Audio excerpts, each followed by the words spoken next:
What's good, everybody? It's Look5. Different kind of video today, but I do watch a generous amount of YouTube basketball, and this was the biggest event in YouTube basketball history, the pay-per-view, and we're going to talk about it briefly before giving my top 10 list.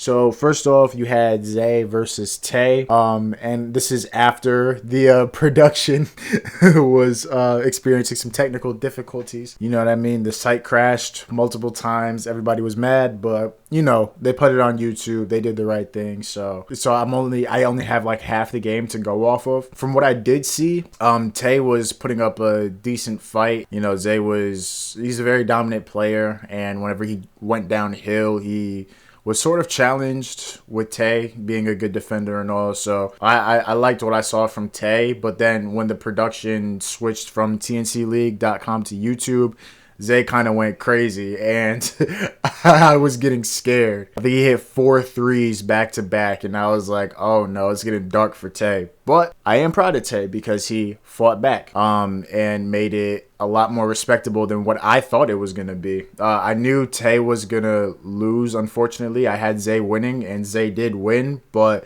Tay at least fought back and made it look decent. So the second game was Mike Harden versus Cam, and the game started off really slow. Adjustments weren't being made. A bunch of shots weren't being made. But then it picked up. I had Mike winning this game, but, you know, Cam obviously came out on top. Not only was it a tough loss for Mike because of, like, all the work he's putting in, but Cam talks. So it's like you let a shit-talking ass nigga win, basically. Like, that look that he gave, like, I understand, bro. I understand completely. Like, when you feel as though you should have won the amount of time. Like, I've taken some tough losses, not in basketball, but, like, in other things, I've taken some tough losses. And that look he gave, bro, I definitely relate. I feel it. But I'm not going to lie to you. Mike was pissing me off. He did not make a single three-pointer. This is a game that Mike should have won. Even though Cam definitely deserved the win, Mike should have won this game. In my opinion, Mike is a better basketball player than Cam. He's clearly not a better 1v1er. I think Cam has a better resume, and he's up 2-1 against Mike in the ones. But I do think Mike Harden is a more polished and more successful basketball player. He's literally in the G League. That being said, all those missed threes from Mike and even missed looks, it was just really disappointing to see. Also, it's because Cam talks a lot of shit too. It's not that I don't like Cam. I do. He's like fine. He's like not one of my favorite players, but he's like, I don't hate him. But I do think that he thinks he's better than what he actually is. And then him beating his biggest rival, you know, is just going to kind of inflate his ego a little bit. Not only did he initiate that fight by fake throwing the ball, but I mean, if you're going to grab somebody by the shirt, like you could swipe somebody's hands off you when they push you. But like grabbing the shirt is like a little OD. And then Mike tried to put him in a headlock. He grabbed him by the neck, pause. But, you know, it was sort of a mutual exchange, but it was initiated by Cam. And then Mike took his shirt off, and then he started to pick it up a little bit. He went on a little run, and everybody was trying to discredit that run because he had his shirt off. Well, maybe Cam shouldn't have ripped his shirt off. Pause. You know what I mean? Yeah, I didn't like the poor sportsmanship. Cam won sorely. He was a sore winner in this game because after he won, he called Mike Harden a bitch. He was saying that he sucked, everything. Money on the floor, pick it up.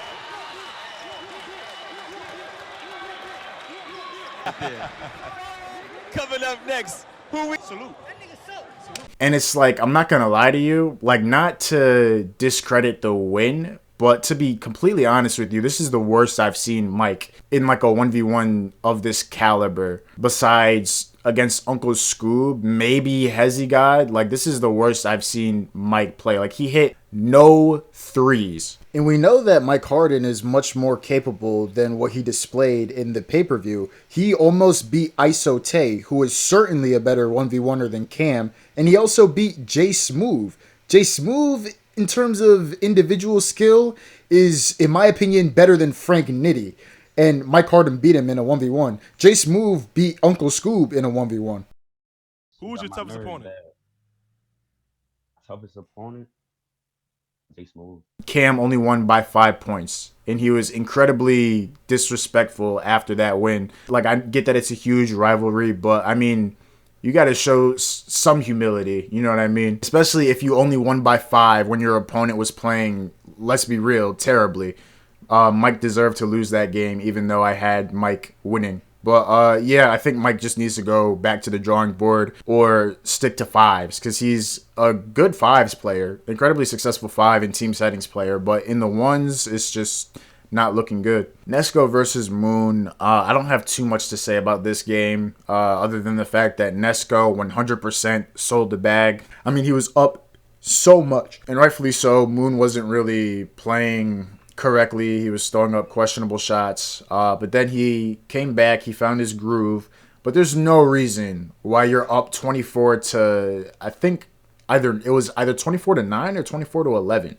There's no reason why the game should end 30-25 the other way. That's absolutely ridiculous. Nesco slowed down his momentum, making questionable decisions. He was pump faking when he didn't need to. Not only when he didn't need to be pump faking, but when he should have registered in his brain that Moon was staying down on the pump fakes. And then he kept trying to go to the rim and pump fake, and it just wasn't working. He was overcompensating for Moon's arm length and was overthrowing the ball when he went down to the paint. And yeah, I just think that he made way too many mistakes, and he could not get his momentum back. And Moon capitalized off that and came back. It was a really good comeback, I won't lie to you. I was not expecting it. I was expecting Nesco to win, because I was like, no way Nesco is up this much and doesn't close out the game. Like, that was almost unseen, you know what I mean? Like, I've never seen some shit like that before. The closest thing that I've seen was when Scar was playing Pichon and DuckTales in Off the Dribble, and they were down, and then Scar kind of went crazy and then got it up to like a respectable score difference. But other than that, I've never really seen something like that before, a comeback like that, so I really wasn't expecting it. And then, of course, it's Nesco. It's not like, you know, Nesco's not the caliber of player to like let that happen, so I was shocked to see the win. But overall, good win to Moon. You know, I do respect Moon. I still don't think he's top 5. I still have Nesco above Moon, but Nesco sold horribly. Oh my gosh. Now we got to talk about Rob versus Uncle Skoob, because oh my goodness. Now, I had Rob winning the game, not because he skunked Uncle Skoob, but because, one, he has top 3 offense, in my opinion, or maybe top 4. Yeah, I'd say like top 5. Let's just say top 5. But he has extremely good offensive capabilities. And 2, when people get physical with Rob, which, like, you know that Skoob is a physical defender, and when people get physical with Rob, it doesn't really fluster him, you know, it doesn't really mess up his dribbles. You don't really see people taking the ball away from Rob. But honestly, Skoob came in and they were calling him Uncle Hack, which I'm not gonna lie, he was hacking a little bit, but as a professional 1v1 player, you have to make the adjustments that you need to make. You need to return the same energy, maybe do some hacking yourself. You know, it's on you to make the adjustments that you need to make. So I think that Skoob won fair and square, and I'm low-key proud of Skoob, because to get skunked by somebody and having to wait an entire year to rematch with them and then coming out on top was pretty, you know, it's pretty cool to see. I was rooting for Rob, I'm not gonna lie. Even when he was down, I was like, all right, Rob is gonna make some adjustments. But Skoob was just hitting some crazy shit, especially in the second half of the game. He was just hitting some ridiculous shots, and I'm like, all right. One adjustment I think Rob could have made was being physical, just as physical on defense. Rob plays clean defense. He's gonna need to stop that shit. Like, I know that he doesn't like hand checking. He denounces hand checking. But, I mean, die the hero or live long enough to see yourself become the villain at this point, dog. I do think that Rob is still a better 1v1 player than Skoob. I still have Rob above Skoob. But if you think about it, this is like Rob's first loss. Like, he was undefeated before this. So this is just like a tough first loss for Rob, in my personal opinion. But yeah, really good win for Skoob. I was, not gonna lie, surprised. I thought it was gonna look the other way. I thought Rob was gonna make Skoob look how Skoob made Rob look. Now we know that Rob is not untouchable. Nobody's really untouchable. I still think he's a better 1v1er than Skoob, but again, between the two of them can really go either way. I think that Skoob earned a lot of respect after that skunk. I don't think anybody's going to be bringing up the 15-0 skunk anymore. And then the main event. Nas versus Friga. Friga.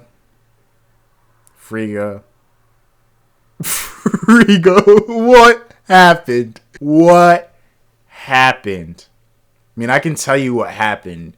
I think everybody, I had Nas winning. I was not expecting a 23-point lead in a game to 30 going Nas's way. Now, I do think Nas is number one. I didn't see him losing this game at all. But to be honest, I thought it could still go either way. I've seen what Friga did to Tay after being down 9 and then hitting 4 threes, 4 tough threes back to back to back to back. And I was like, okay, Nas, you're in the lead, but do not take your foot off of his neck, because he will go off. Apparently, I had nothing to worry about. So to be honest, we all kind of underestimated the amount of work Nas must have been putting in before this game and how seriously he was taking it. I mean, we saw the marketing. Most of the marketing was on Friga's behalf and the way Friga was talking and honestly the way Friga was looking. We thought that it could get bad for Nas, but I just was not expecting a 30-7 game. Nobody was, honestly. Even when Friga was down, I was like, Nas, you better not let up on him because he can go off at any point in time. But Nas did an incredible job defensively. He took away all of Friga's capabilities, offensive capabilities. Skoob kind of did the same thing to Rob, but to a lesser extent. I mean, Nas just completely shut down any chance Friga had. And then on top of that, Friga was not defending Nas properly. And I was like, oh my gosh. Like, and just to think that Friga has beaten Nas before. And then to rematch and get 30-7. And then the worst part about it was that not only did he help set up, like he was the main hand in marketing and like creating the hype for this game, he had his family there. His wife, his kids, his mom and dad, his whole family. Oh my gosh. I mean, look at these comments. Somebody said that he's gonna be the ABCD crew instead of the ABC crew because he just retired Friga into commentating. That was an ass whooping. In the most important matchup probably in his entire career.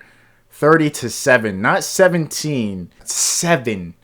I mean, I just felt so bad for Friga. Because I know, like we all saw the amount of work that he put in, not only on the court, but into marketing and promoting the event. But to get embarrassed like that, to get the belt ass whooping like that, I don't know. I mean, I felt bad for Rob. I felt bad for Mike. I did not feel bad for Nesco. Nesco, I don't know what you did, bro. You sold. But Friga, I know he did not sleep that night, bro. I was up that night thinking about what the fuck happened. Oh, man. So I think it's important for me to have my rankings out there because a lot of people's rankings are going to get sort of skewed because of this event. I think people are going to put Friga a lot lower than what they should. We have to sort of maintain some logic and reasoning when looking at this still. So my number one is Nas. He's only lost to Zay, and that was when he came back from an injury. It does count, but let's not lie. Like your very first game back. I mean, I think it's more impressive for Nas than it was for Zay. Because we all know who Zay is and how dominant he is. And his first game coming off of an injury, he only lost to Zay by 1 point. To me, that says a lot more about Nas than it does about Zay. Like, we all know how good Zay is. Zay is probably is the best in terms of offense in the 1v1 space. And to only lose to him by 1 point after basically going on a hiatus because of an injury, your very first game back, that's extremely impressive. And then I think he was undefeated the entirety of 2024. And he's only lost to Ty Glover besides Zay. And Ty Glover, I mean, what is he, like 4 inches taller than Nas? I mean, come on. He literally shot over him for that last point in the game. But hey, yeah, I definitely have Nas as the number one 1v1er. As of right now, at least. He's definitely the king. He has the throne. His resume speaks for itself. His offense is incredible. His defense is also very strong. And his endurance and his willingness to get the win is also noteworthy. At number 2, I have Zay. Zay is just an extremely dominant player. I think he has the best offense out of anybody on this YouTube 1v1 space, and he's currently undefeated. At first, I had him a little bit lower because he only had so many 1v1s. It's like, all right, resume, like you can get like 4 or 5 wins, but I mean, he was beating everybody. He beat Nas, Scar, he beat Bird, he just recently beat Fombi, he beat Nesco pretty badly. And this was when Nesco really only lost to Nas at this point in time. And then he just kind of bullied Nesco. Beat Rob in a 2v2, or excuse me, a tag team 1v1. Beat Rob in a tag team 1v1. And he whooped Day Day's ass. I mean, arguably worse than Rob. I mean, we all knew it was irresponsible putting Zay against Day Day. He had Day Day contemplating giving up on basketball and deciding whether or not he wants to stick to cutting hair. Alright, let me stop. I mean, this is just an extremely dominant player. His defense is also very noteworthy. And yeah, I personally think he has the best offense out of anybody on YouTube. So that's why I'm ranking him number 2. But I don't think, even though he's undefeated and with Rob losing to Rob losing to Skoob, he's the only one that is undefeated now. I personally think that Nas is the better 1v1er just because of the sheer amounts of 1v1s that he has won and the different kinds of opponents he's faced. And also, he only beat Nas by 1 point when Nas was coming back from an injury. But they definitely need to check again, especially after what Nas did to Friga. It's pretty much Nas and Zay in the conversation for top 1. With Nas, I think it's pretty clear that he's number 1. At number 3, I do have Rob. Rob, when he first got on the scene, up until yesterday, was undefeated. But when he first got on the scene, he was like Zay level of dominant. But on top of that, Zay is a pretty simple player. He has a bag, but he just gets straight to the point and he doesn't really like mix it up too much. Rob had a bag, so when he was hitting the crazy threes, he was like, it was just more impressive in my opinion. The first hint of adversity we've seen was that matchup against him and Scar when Scar was in his prime, but that's when Rob played bad and he still beat a prime Scar. But yeah, I think that his offense speaks for itself. He hits crazy threes. He has a very strong bag. He's a strong player, so when he gets downhill, he's almost unstoppable. I think that his resume, it's like either 10-1 or 11-1, so I think that his resume is also incredibly strong. And even during that tag team 1v1 against him and Zay, he wasn't getting many calls, but that was the first time, honestly, that I've seen Zay like struggle. Aside from when he played against Nas, but I mean, that's when I saw like his dominance come into question. Even though he ended up coming out on top on that tag team 1v1, Rob was playing impeccable defense and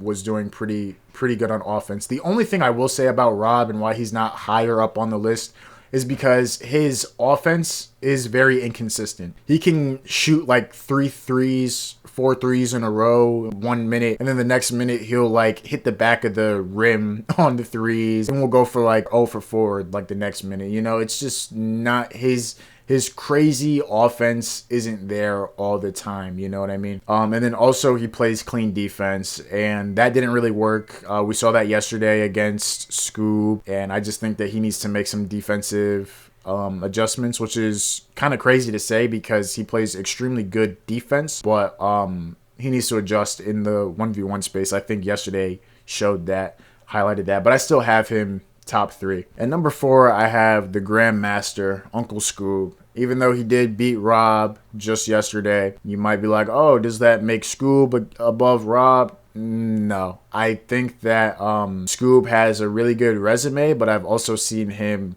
take way more losses. And then, mind you, Rob, the only person Rob lost to so far in ones is Skoob, which is somebody he 15-0'd previously. So you have to take that into consideration. But this year, 2024, you know, went on a tear. His journey, his evolution is extremely, extremely good. He's had some of the best 1v1 games in the space, in my opinion. And just really isn't afraid to play anybody. Like Nas, he has, like, his resume is filled with all kinds of players. Like 6'6" guys, quick guys, strong guys. Skoob is that guy. I've just seen him take quite a few losses, more losses than anybody that's above him on the list, which is why he's slightly lower. And I think if Rob and him were to play again, Rob could easily beat him, and Skoob could easily, not like easily beat in the sense that it would be easy to beat, but it's a coin toss at this point as to who would come out on top. But Skoob hits crazy shots. He's a top 3 shooter in the space, in my opinion. His bag is really good, and he has the ability to make tough shots. Also, his mentality and the adjustments that he makes on defense and offense is something that is noteworthy. He's a very strategic player, and it gets ugly for his opponents a lot of the time. And at number 5, I have Friga. Yes, the pay-per-view kind of affected where I had these players placed. I had Skoob at 6 and Nesco in the top 5. But I think Friga is above Nesco, and I think that this is as accurate as we're going to get in terms of my opinion. So, yes, I do have Friga at 5. I think he has a top 3 offensive bag in the space. He hits the craziest threes, and his 3-point shot is really consistent. But I think what yesterday highlighted is how when you take that away from him, when you take away like his triple threat ability, it can get really ugly for him. His defense isn't the greatest. And again, when you take away his offensive capabilities, it can get really, really bad for Friga. Friga has also taken quite a few losses, more than, well, Skoob does have more losses than Friga, but it's comparable, you know what I mean? And I do think that Skoob's versatility and the adjustments that he makes while having the ability to hit just as crazy shots as Friga puts him slightly above Friga. For instance, Friga lost to Simba. He just got embarrassed by Nas. Just to set the record straight, he beat Fombi because of the score. The score was not accurate. So he did beat Fombi. Let's just set that record straight. He also beat Mario Chalmers. But he lost to Moon when he was in his prime. And I don't know, man. He almost lost to ISO Tay when we've seen players above him on the list beat Tay kind of easily. Like Nas beat Tay 31-18. Zay beat Tay 24-30. And Friga narrowly beat... it was luck predicated on skill. He hit 4 threes in a row, and they were all tough threes. He could have missed any one of those threes. Furthermore, Tay missed a couple of free throws. If he had made one of those free throws, he would have beat Friga. So I just think that goes to show the levels in this, but he's definitely a top 5 player still. But what yesterday, it's not the fact that he got 30-7, it's the fact that we saw what would happen if somebody successfully takes away his offensive triple threat capabilities, and I just don't think he's that great of a defensive player. I think his offense is the strongest part of his game, and the fact that he hits absolutely insane threes. And number 6, I have Nesco. Nesco has a top 3 bag, in my opinion. He also has a beautiful, beautiful shot. He has a very polished game, and his confidence, no matter what the score is noteworthy. He's lost to Moon, which was yesterday, in a game where he should have won. He should have beat Moon 3 times in a row. And if that were the case, he probably would be top 5 still. But I've also seen him lose to Nas, and I've seen him lose to somebody who their very first showing was them 1v1ing Nesco, and Nesco lost. Which, I don't know. That's not a great look. I think he's number 6 because what yesterday proved, as well as in his game against Nas, is that he gets flustered sometimes and it messes up his decision making. I think he relies a little bit too much on his bag when he should be relying on his speed. He commonly pump fakes when he doesn't need to. And when he gets tired, his momentum is kind of shaky. It's kind of hit or miss from there. And we saw that. Moon made a ridiculous comeback. I think you place any other person in that I think Mike Harden would have closed out the game from yesterday.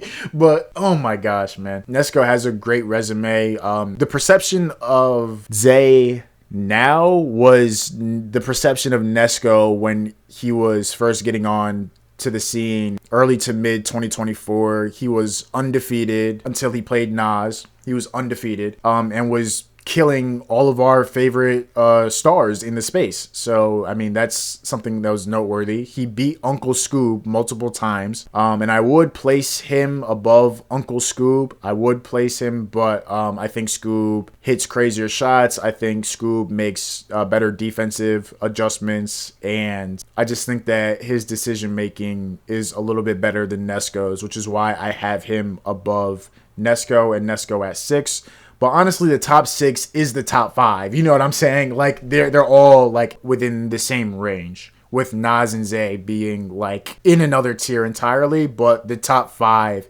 is the top 6, if that makes sense. Number 7, I have Isote. And I do have Isote above Moon for reasons that we will get into briefly. But I think Isote's defense, I think he's top 5 defenders. His defensive capabilities are absolutely insane. And his offense is pretty good. He has a very strong offensive bag. And his range in terms of his opponents are, you know, pretty good. I mean, he's played the best of the best. He's played Nas, he's played Zay. He's checked up with Nesco in certain contexts, not in a 1v1, but in like 2v2s and like in other parts. Checked up with Scar. He's pretty well seasoned. He's been in, I think, almost every single season of the next chapter, and he's played tough competition in every season. He's beaten Moon. He beat Keyshawn, beat Mike Harden, and almost beat Friga in a game where I personally think he should have just came out on top. He missed multiple free throws, and Friga just went on a last-minute streak, which, I mean, again, was luck predicated on skill, which is like luck that's afforded to you because you have so much skill. Like, think when Geometry Dash players fluke, like W Pop Off. I know y'all don't play Geometry Dash if you're watching this video up until this point, but like W Pop Off, in my opinion, is the best Geometry Dash player, and he flukes a lot of levels because he's so skilled. So, like, yeah, the fluke is lucky, but it's afforded to him because he is so skilled. And he's, like, very not likely to die in certain parts of the level that other people will. But anyways, I think that was kind of the same case with Friga winning against Tay. I think Tay showed that he is capable of beating Friga, which goes to show his skill. And I have him above Moon because we'll just say that number 8 is Moon. Because not only did he beat Moon in a more serious context, they're 1-1, but when Moon won, it was less serious than when Tay and Moon were playing in front of fucking Kyrie Irving. I mean, if there's any time to win, it's when Kyrie Irving is watching you. Moon is very seasoned. I think in 2023, you would have Moon top 3. I just think that he's been away for a little bit. I mean, he just hasn't done a lot recently. And when he faces stronger competition, he definitely falters. He lost to Nesco twice. And I mean, if Nesco just made 2 more buckets, he would have lost to him in this PvP. But Moon did win that, fair and square. He made a crazy comeback. He was struggling against J. Lou, which J. Lou isn't really like a great 1v1 player. Incredible bag, incredible offensive player. Not a great 1v1 player, though. And he was struggling to beat J. Lou, which at the time, it was a very impressive game. I have it as like the top 5 best 1v1 games ever, J. Lou versus Moon. And that was when J. Lou was on demon timing. But just to see how J. Lou has kind of regressed, and then you look back at that and it's like, whoa, Moon was struggling to win against J. Lou. Like, it's just kind of crazy. He lost against Nas. He absolutely destroyed Kel. I will say that game showed, back in season 8, that showed that there were levels to this. He did beat Friga, but he also lost to Friga. So him and Friga are 1-1. He lost to Fombi and Will Tune In. Will Tune In. I think that's why he's number 8. I don't see anybody on this list losing to Will Tune In. Nigga, B. Ellis beat Will Tune In.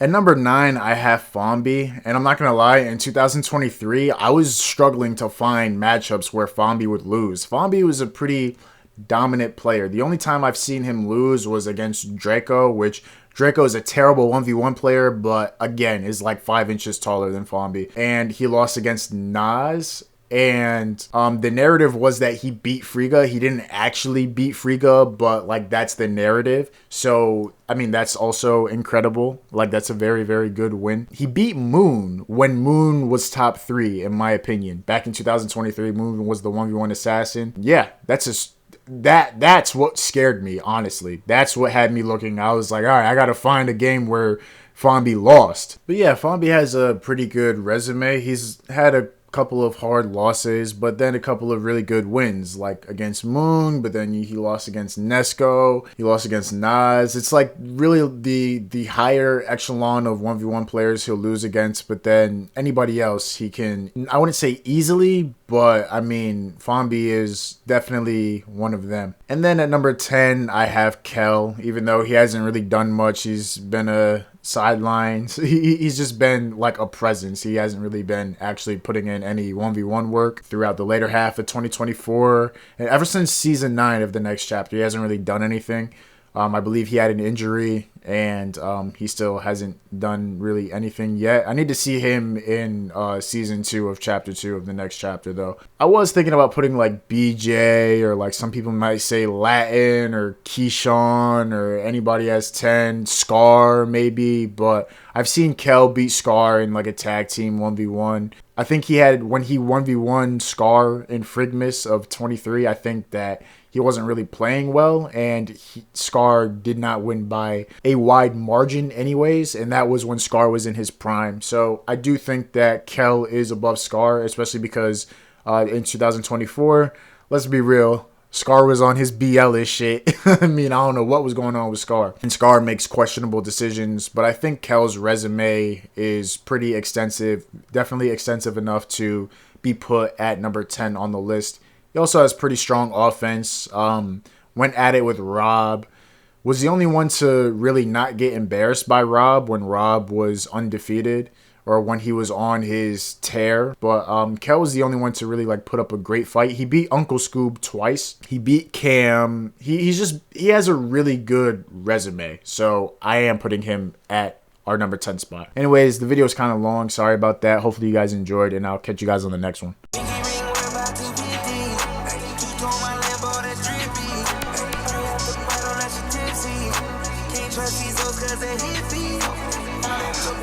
Slide now. Play at my house, that's a vibe now.